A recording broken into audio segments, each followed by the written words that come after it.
You're listening to the Autism Weekly podcast.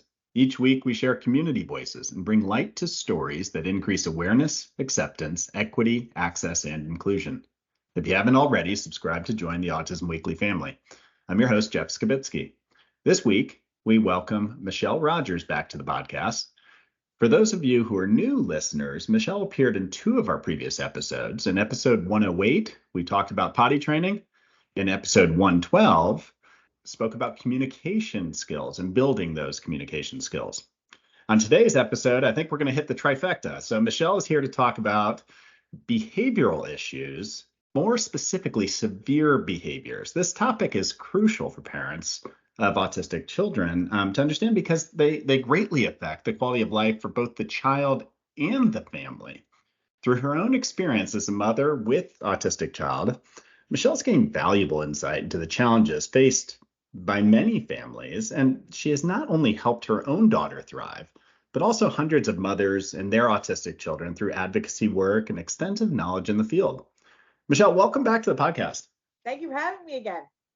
It's my pleasure. It's always fun to be able to talk just because it really brings in the parental perspective. And as a field, if we're not doing that and engaging regularly with parents and other stakeholders, we're probably not doing things right. So I do appreciate you coming in. And if I'm correct, this is the third part of the core teaching that you do. Am I right? Correct. So I have this philosophy that I share with all of my families that says that I want you to be working on the big three. And these are the three life skills that I believe all children on the spectrum, no matter how severe their autism symptoms present, need for a chance at an independent life. And the first one is potty training. The second one is communication. And the third one is reduced problem behavior or zero problem behavior. And the reason I want that is because I want them to be able to sit and attend and learn in school.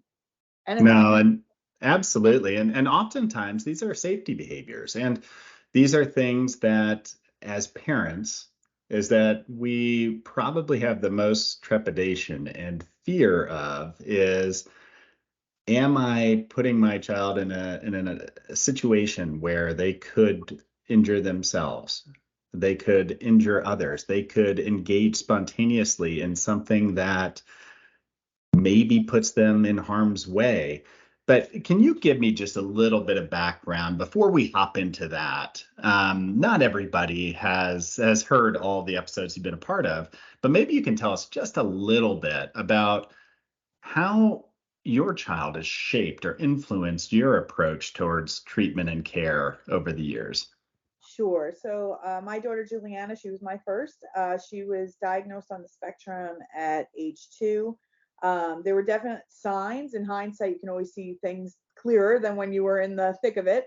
And I was in straight up denial. I believed that she was just kind of developing in her own time, but there were just some really clear red flags when I think back to it now. She had language, she had some language and lost it. I remember feeling like a black cloud had kind of just traveled over her head suddenly around 13 months. And I remember even saying to my mom, where did my happy baby go? She started to, she drooled when she was teething, but then all of a sudden it stopped. And then all of a sudden I was buying bibs by the boatload. She was drooling nonstop. Like it was just constant drool coming out of her mouth.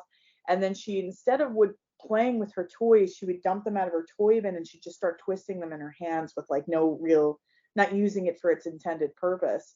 And I was still in denial, believe it or not. You see all this and I'm like, no, I think that, everyone's just overanalyzing and overthinking this. And finally, I guess a family member that was out of town had come in to visit and said, wow, she's really quiet. Like she's not talking. And I was like, oh, all right, I'm hearing it. I'm like, fine, I'm just going to get an evaluation. I'm going to see, what's going to happen and just prove everybody wrong. And immediately they came in and she was probably about, I want to say she was about 22 months at this time. And I was pregnant with my son. I was very pregnant. So I was about 8 months pregnant with him. And they said, she's not behind. She's definitely behind, but too young to diagnose because she wasn't 2 yet. And I'm like, diagnose for what? I was still so like completely had no idea what they were talking about. And they said, it seems like we're going to give you some speech and we're going to give you some special ed sessions, but if it seems like she's not getting better, then call us back in. And I remember being so angry after he left. I'm like, you're never going to see me again. I totally disagree with everything you're saying. Complete denial. I was on the complete denial train. And over the next couple of months, it actually did start to get worse, and people were questioning it. And I remember I'd already had her enrolled in a regular preschool, like a nursery school. And within a week, I started getting the calls every day that she was having a hard time settling down, trying to get emotional. She had a hard time following directions. And then we went for her wellness visit a month late. She was, I think it was at the end of November, a couple weeks late of her second birthday. And I'd asked the doctor, the pediatrician there, and I said, everyone's saying she's behind, but look at her, right? She's not behind. I was still in denial with all of this going on. And he said, well, is she using 20 words with intent? And I said, no. And he's like, well, then she's definitely behind.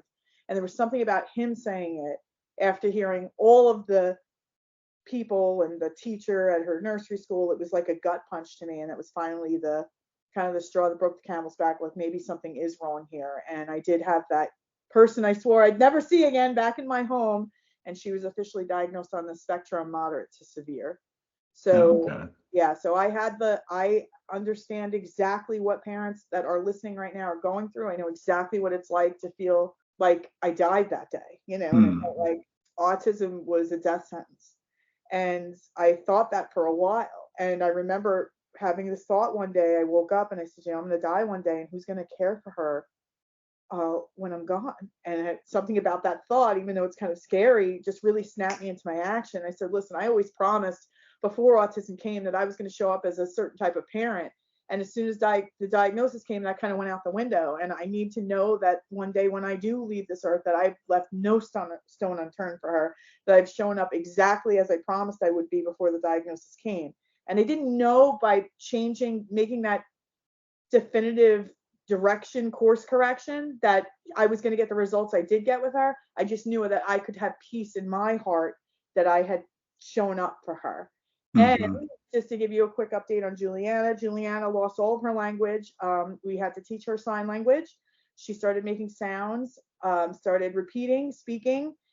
She went from the most restrictive special education preschool. She was in a 614, the most restrictive one you could be in. It was an autism class, to where she is today. She is now 10 years old, thriving. This is her first year in a general education classroom. We were in integrated up until this point, which I loved. I didn't even hate integrated. I loved it. And they said to us last year at our IEP meeting, Mrs. Rogers, try not to cry, I think she's ready. I'm sorry, but you just never, if I thought about where I was when I was checked out and thought this was this death sentence, that we were able to have a meeting like this last year, I would have never believed you, and this is what's possible for all babies, possible for all families. But you have to kind of get right in your mind to take the action from somebody who believes versus somebody who disbelieves. Yeah. And to be honest, is that you should never apologize for having tears of pride is the way that I'd be looking at this. The tears of anything, you should never have to apologize. But I mean, I could see in your face how proud you were of your daughter's accomplishments and the fact that she has been able to establish so many skills, and you guys did that journey together. Yes.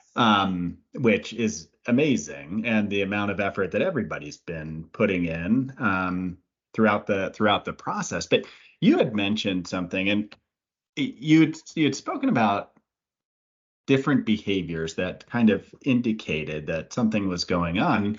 And maybe this is where I'd love to be able to start our conversation today, is that problem behavior is defined so differently depending on who you're talking to.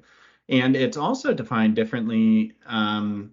Even for the neurotypical population, it's defined so differently, and what you target and what you're going to work on. When I look at my daughter, is that my daughter really wants to be an athlete. One thing that keeps her back from doing that is surprisingly nail biting, because it takes her attention away from what she's doing when she's out on the field.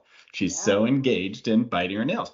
Thus, it's a problem behavior. Would I care about her nail biting if it wasn't causing her any sort of problems throughout the rest of her day or to her goals in her own life? Probably not. but because it's interfering with her personal goals, to me, that is the biggest problem behavior in the world. As a parent, it's like, well, we got to fix this. Let's take a step back. Let's figure out how we can work through this so that you're not missing out on what's prideful for you. So, how do you, as a mother, and you went through it with a young child where they probably couldn't articulate their goals, how did you identify problem behaviors? And for those not watching, it's air quotes, but I mean, it's how did you identify what those sticky behaviors were? So I think you made a good point in that, like, problem behavior is really defined to the person. But I want to be really clear in exactly what he said, that the behaviors that his daughter was exhibiting, meaning the nail biting, isn't necessarily quote unquote a problem behavior, but it is a problem when it starts to infect her quality of life and her inability to get specific goals done. It's almost, I would even equate this sometimes to stimming. Now, I don't necessarily try to deter stimming. My daughter still stims. But if the stimming became overwhelming to the point where she could not function in her day-to-day life, then that now becomes a problem behavior. I want to be very clear on the distinction of those two.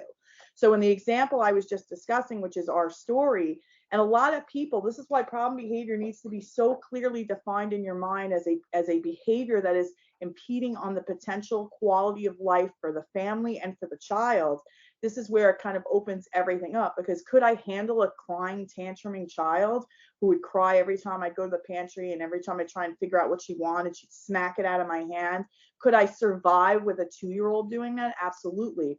But the problem with that is that it's not teaching her we're not looking at the cause of the behavior. One of the big things about my program and what we talk about is we need to understand the function of the behavior to create the solve. And I want to think about, yeah, it's, I can deal with it, maybe a crying 2-year-old, but could I deal with a 7-year-old or 10-year-old or a 15-year-old smacking things out of my hands? Will that behavior look the same, or could it actually look worse if we leave it untreated? So that's kind of like my perspective from what I shared. So yeah, she was crying a lot, and it's terrible to hear your baby cry, but like sometimes if I'm not describing problem behavior as impeding on quality of life, I might take more of it.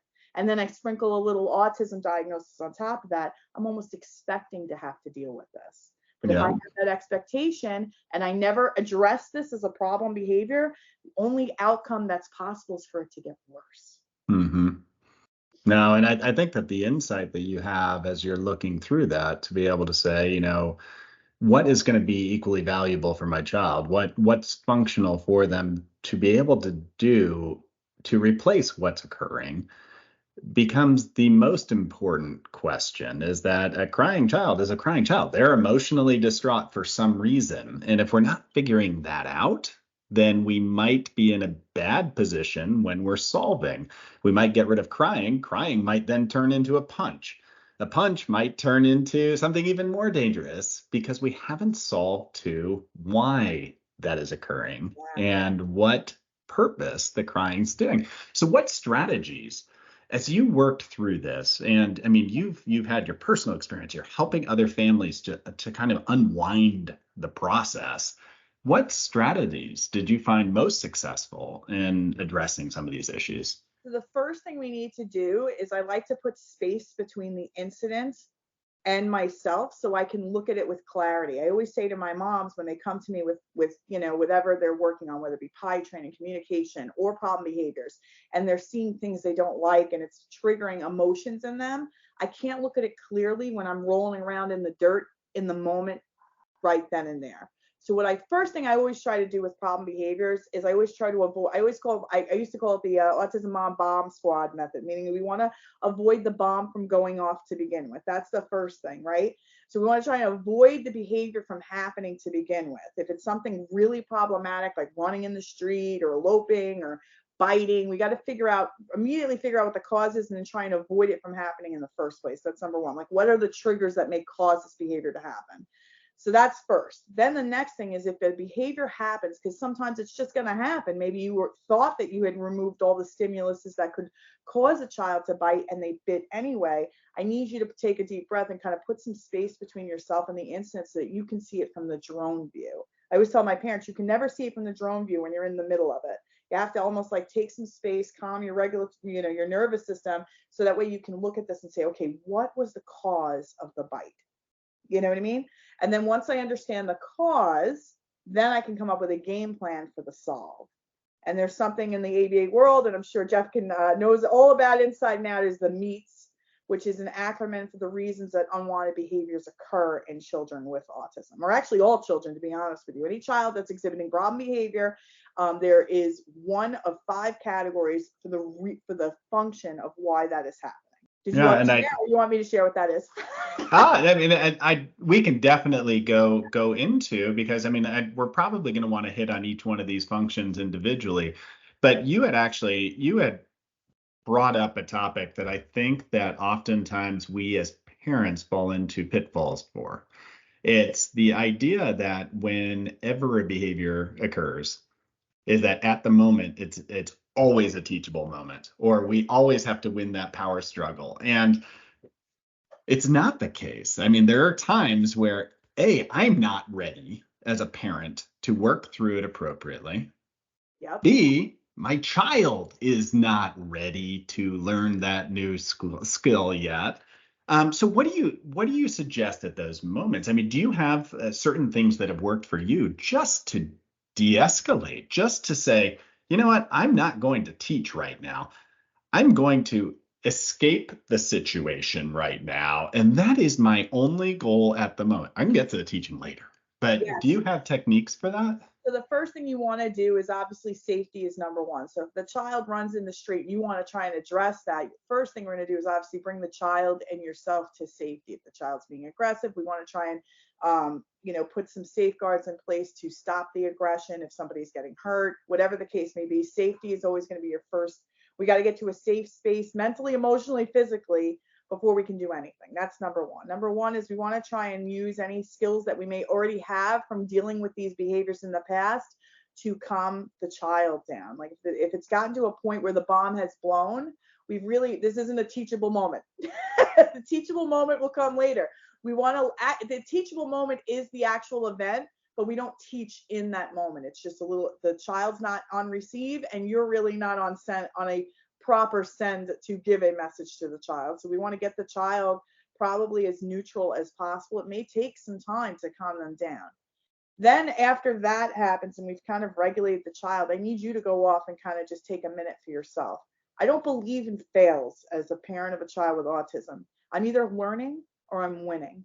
And that incident, although uncomfortable as it may be, there's so much that I could learn from this if I can give myself the space to just have my own little heal, my own little cry about it, punch a pillow, whatever it's going to look like, so that when time has separated the event from me, I can actually look at it from an objective standpoint, which is like the drone view that I talk about. I So think that, I mean, just going back to the two things that you just kind of hit on there, it's the idea is that you're either learning or you're meeting the goal.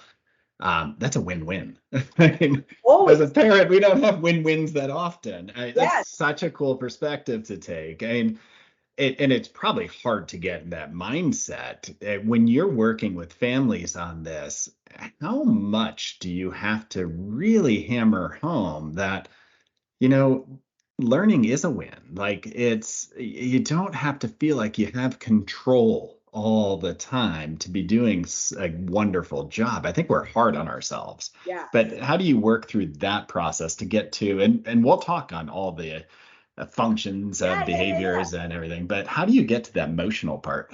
So I guess what I always do with them is I show them back the data they presented to me. So they'll present you'll know we have brains that are very dramatic in the way they create thoughts to keep us safe. And most of the thoughts are pretty toxic. And it's not like your brain's trying to make you live this miserable life. It believes I need to present you thoughts that scare the so that I keep you safe. So like I would have a parent, right? And this is an example that had happened. They went camping and it was later in the day, and the child was up on top of a slide and there was a little baby up there too. And he pushed the baby off the top and the baby fell. And all the mother could say to me is that the baby's face hit the rocks. This is all I kept saying. Now, thank God the baby was fine. It was just, a terrible accident that happened. The child pushed the baby. Baby might have been in his way. What we ended up discovering from it is that all she could see in that moment was just the baby's face keep hitting the rocks. And that's not helpful.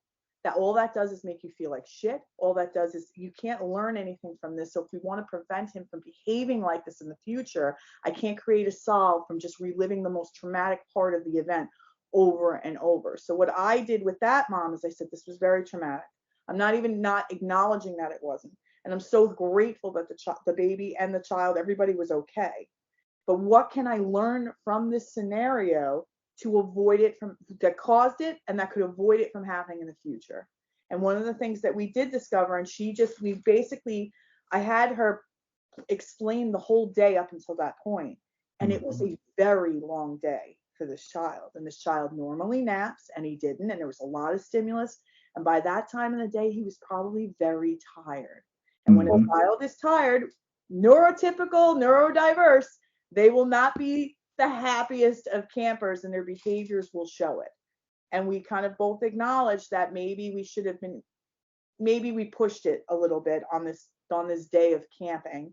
And had I not pushed it, and will I not push it in the future, I could potentially avoid something like this from happening. And that's where I want to show you your thoughts. Like, listen, all her brain wanted to do was keep giving her the visual of the baby falling. That's not helpful. If you want to really help your child to avoid doing something like this in the future, I need to understand why it happened so I can create the solve for it. Absolutely. And oftentimes our response to those situations themselves is that if we're not going into it calmly, if we're then we're inadvertently potentially reinforcing something that maybe we didn't want to. Maybe when that child was pushed is that we immediately went to the wrong child and started giving all the attention to them. And maybe that's what that particular child was looking for at the time was, maybe they were looking for attention and we gave it. We gave it in some format there. What is it? So when we're talking and we spoke about the functions of behavior and I think that the idea of being calm, the idea of not always having to win, the idea of being deliberate in our responses is so important. But as we talk about those functions, and we spoke about attention. There's also that kind of that access, the ability to be able to get what it is from the environment that you want at any given time. There's the escape function of, can I get out of whatever is happening right now? All I'm trying to do is withdraw from it. I just don't want this occurring anymore. Is there something going on there? There's that automatic, the sensory component, which we have to be aware of. There's also a piece of it that's just counter control. It's it's a function not often talked about, but it's just the ability of a child, like adults, to want to control their environment to the max extent. And even if they know that they don't want something at a given time, or maybe they do want it, but control is so much more powerful, is that they're still going to want that control of the environment more than anything else. But as you're working through these don't work in isolation. Functions often intermingle. So for a parent to work through that and understand exactly why somebody wants or why a child's responding, how do you help them to ascertain that? You mentioned data. Is that your first step is, let's just start understanding it before we intervene on it? Yeah. So first thing I want to say is like the knee-jerk reaction to that example I gave is to freak out. I get that. It's not necessarily trying to control that part of your response. It's how you move forward after that. She could say, we're never going camping again. And how does that solve for his behavior? It doesn't. It's just, it solves for my fear that I don't ever want to be in a position where he's going to push a child off of a swing set. You understand what I'm saying? So that's the first part of it. Then what I try to do, the space between you and the event is so crucial because you can be you're more objective and less emotional when there's some space between. So then what I like to do is, and I'm sure Jeff knows, this is the ABC. I'm not formally trained in ABA, by the way. This has just been a part of my life. It's in my DNA now because this is everything I've ever been exposed to. It's called the ABCs of an event or a behavior. So the first one is the antecedent. That's the A. That's what happened before the incident. The B is the actual behavior itself. What did it look like? And then C is the consequence. What happened right after? So what I do is I really just ask them, tell me the ABC of it. What exactly happened before? And then I ask questions if I'm not clear, what the actual behavior looked like, and then what happens immediately after it. And listen, Jeff is right. There could be multiple functions for a specific behavior, or I could think it's attention seeking, but then as I ask questions or we implement a system, assuming it's attention seeking, that's wrong, then we can go back and say, okay, let's look at it again. Maybe it was escape and avoidance, and I had it wrong. There's no wrong with this. There's no fails with this. We're always trying. We're learning until we win every time. So yeah, so that's how I do it. We basically go through the scenario, go through the incident. I ask for the ABCs of it, and they can start seeing it themselves. Like all of a sudden, they can move away from the drama of their brain just bringing them to the worst part of the incident every single time they think about it, and they can start looking at the data of what actually happened. Yeah, and I think it's hard to collect that data, and I understand from a parental perspective, you have so many things going on. But having that information, like any decision going on in your life, whether it's a financial decision, whether it's a big business decision, you need to have actionable data to be able to do it correctly. So I do emphasize that's so important, and don't ever think that, I'm just going through the process of tally marks or whatever it may be. Yeah, it's not like that. Exactly. Not for me anyway. I do tally marks and stuff like that for like toilet training, but I don't necessarily do that specific to these events. It's really just like what happened before, what did it look like when they did it, what happened after. Mm-hmm. And as much as that you can get, the more informed you are and the better decision making. You actually said something that maybe I don't think about enough.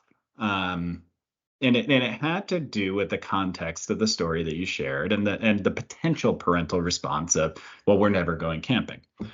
There's always going to be kind of that co-occurring behavioral dependency. You're going to have the behavior of a family member or a parent or an intervener that is occurring at the same time, and they're going to have a function of their behavior in natural life occurring at the same time as the child. Yes. How right. important is self-awareness in the process of intervening in all of this? Because I could see, if I go back and reflect on my own life, I've probably failed at this all the time.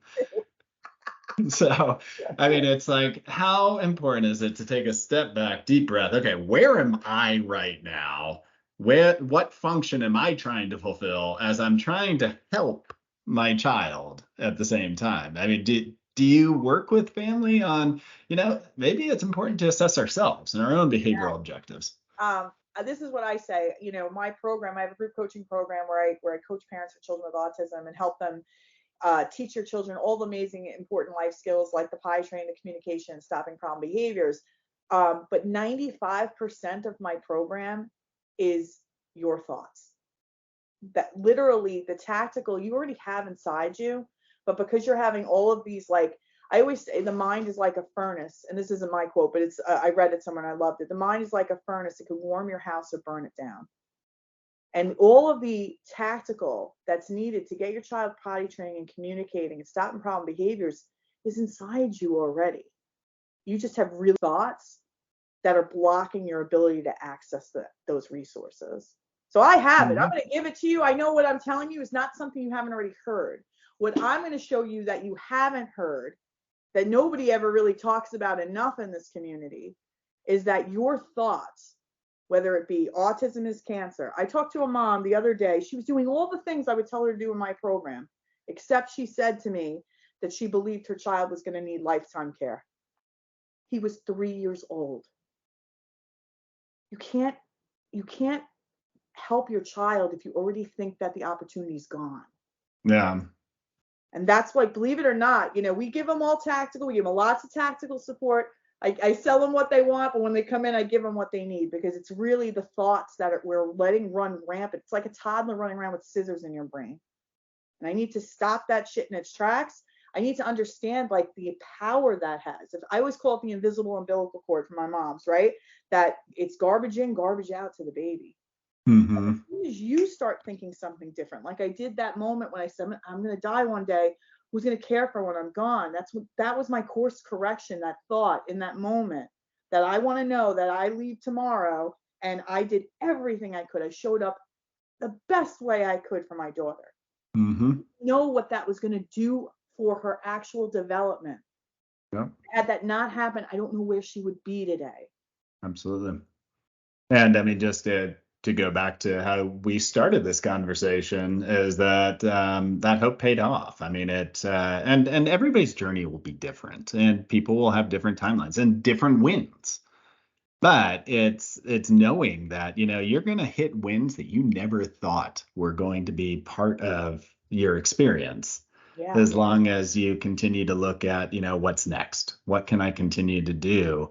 I have a question for you, because I mean, you talk about that communicative part, and that was a whole other episode we talked about. One of the things that, and I guess it's a passion project of mine right now, is the fact that we have, as a community, started to give voice to those in the autism community who can voice their own opinions, and voice their own needs, and voice and advocate on their own behalf. The group that we might not be hitting all the time in empowering that voice are those that maybe don't have the voice yet, or are communicating differently. And that shows up in behavior often. So when you're talking about, how do I effectively communicate, build relationship, understand what's being communicated to me during extreme behaviors, how do you work with families to kind of not disempower the child by taking away their only ability to communicate frustration or anger, but to see that that's there, respect it, and still intervene at the same time? Like, where's that juxtaposition occur? So my belief is about 9 times out of 10, a problem behavior exists in a child because they are frustrated. They can't communicate want and needs. So if we're seeing this all over the place, it's the first thing we work on. Like I need to get that child an ability to communicate. And this is the thing, and we talked about this on that last podcast, communication and being verbal are not the same things. And that's a good thing. We can communicate in other ways first, and then verbal language can come. So if I always have a vision of a thought on one side of a wall and a voice on the other side, and if I imagine a neural pathway connecting the two, it's like it's dormant, like it's asleep. I need to create a bridge form of communication, so that child can immediately get their wants and needs met. When Juliana learned sign language, she learned cookie by the end of the first day. I couldn't believe it, how fast she learned it. And then she ended up learning 10 signs within a week. Her problem behavior, which was constant tantruming, instantly stopped. That cloud that I saw come over my child at 13 months, gone in less than a week, because she could express herself with her hands. Yeah. And I had no idea if she'd ever speak. I didn't know. All I knew is she was happier than she was a week ago. And this Mm-hmm. is what's possible for all of our babies. So yeah, so when we're dealing with this, we don't want to not like, we're not going to try. It's not like whack-a-mole. We're just going to whack it, and then another problem's going to pop. Another problem behavior is going to pop up somewhere else. The idea here is to give them an appropriate way to express themselves while we're starting to build on the ability to have vocal language. Yeah, and I think that that's the first step to empowerment in general, is to give a voice. And I think that we've all learned this over time, or we're all learning it over time. But at the same time, is that I think that there is value in, when you're starting the process of behavior change, is to understand that, protest behavior is communicative. Right. And my first goal for anybody to get them into that learning situation that we talked about earlier is have to have a willing partner here. Like, I have to have somebody who's assenting to the fact that they want to be a part of the environment I'm creating, Yes. in order to help them to learn the new skills that are going to empower all their other skills in life. So when you start this process with either when you start it with your daughter, when you are helping other families, instead of jumping 2 feet into the pool and saying, all right, we're doing it all. What is the importance that you see in establishing a new relationship around wanting to be a part of that environment together before you even start the work? So I guess what I always tell my families when they come in, I say, okay, what are the things you want to work on? And they'll have a full list. And I'll say, okay, what out of all these skills would improve quality of life for the family and for the child if I could wave a magic wand and give it to you? And then that usually it's either potty training or communication, because I think there is an underlying understanding that the problem behaviors a lot of times exist because I'm frustrated. So yeah, and then we'll start working from there, and then we work on one I always say we major in one, we minor in the other, right? So while we're majoring in maybe teaching sign language, we're minoring in getting the child just be okay with sitting on the potty. See what I'm saying? And then we can, this is how it's always worked with Juliana, is that we've always had like this major focus, which right now for us is social skills, but I'm minoring in picky eating. See what I'm saying? So then I always move, and everything and all the priorities can move around and shift as time goes on. As she gets older and age appropriate problems may arise, we can always shift and adapt and pivot. And that's kind of just how I run the program and how I teach parents how to teach their children all these life skills, because this is not just a one and done. We're parents till they're 18. We're really parents until we're gone. Let's be real. She's gonna be my baby even when she's 40 or 50 years old and I'm in a wheelchair. But I tend to be as active a part of her life as possible. And I always had this identity of before the diagnosis that I was going to be a mother that brought up children that are going to make this world like going to be such a strong, wonderful contributor to the world after I'm gone. And that's still the intent I have. Mm-hmm. My dying breath, even after she's 18 and out of the house. I was going to say, it sounds like she's already hitting those strides. Yes. So. Juliana talks. She's got friends. She goes to sleepovers. She is doing amazing. She's on a swim team, and that almost never happened. She pooped in the pool 5 weeks straight. I almost quit, and that's just like mom was like, I may not go camping again. We're never going to swim lessons again because she kept pooping in the pool. But I had to put space between myself and the incident. Oh, okay, this is why it's happening. Create the solve, and now she's on a swim team. Oh, that's so awesome.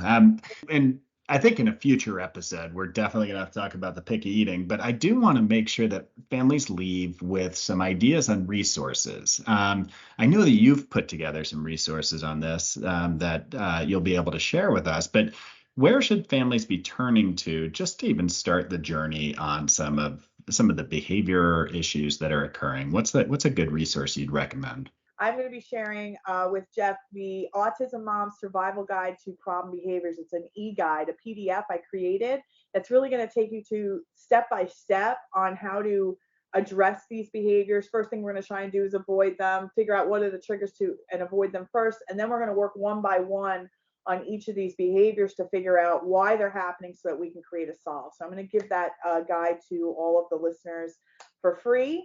You will also be able to find it on our website at michellebrodgers.com, and I'm on Instagram at michellebrodgers. Well, thanks again, Michelle. I appreciate you coming on, and I appreciate you sharing your daughter's experiences. I think that it's just always eye-opening, and being able to talk just openly and honestly between clinician and parent. It for me, it's a pleasure. So I appreciate it, and hopefully we'll get you back on to talk about picky eating. Yes, it's been always a pleasure to speak with you, Jeff. Thank you. Thank you for listening to Autism Weekly. We hope you tune back in next week to learn more about autism in the real world. Autism Weekly is now found on all the major listening apps, including Apple Podcasts, Google Podcasts, Stitcher, Spotify, Amazon Music, and more. Subscribe to be notified when we post a new podcast. Autism Weekly is produced by ABS Kids. ABS Kids is proud to provide diagnostic assessments and ABA therapy to children with developmental delays like autism spectrum disorder. You can learn more about ABS Kids and the Autism Weekly podcast by visiting abskids.com. Thanks for tuning in. See you again next week.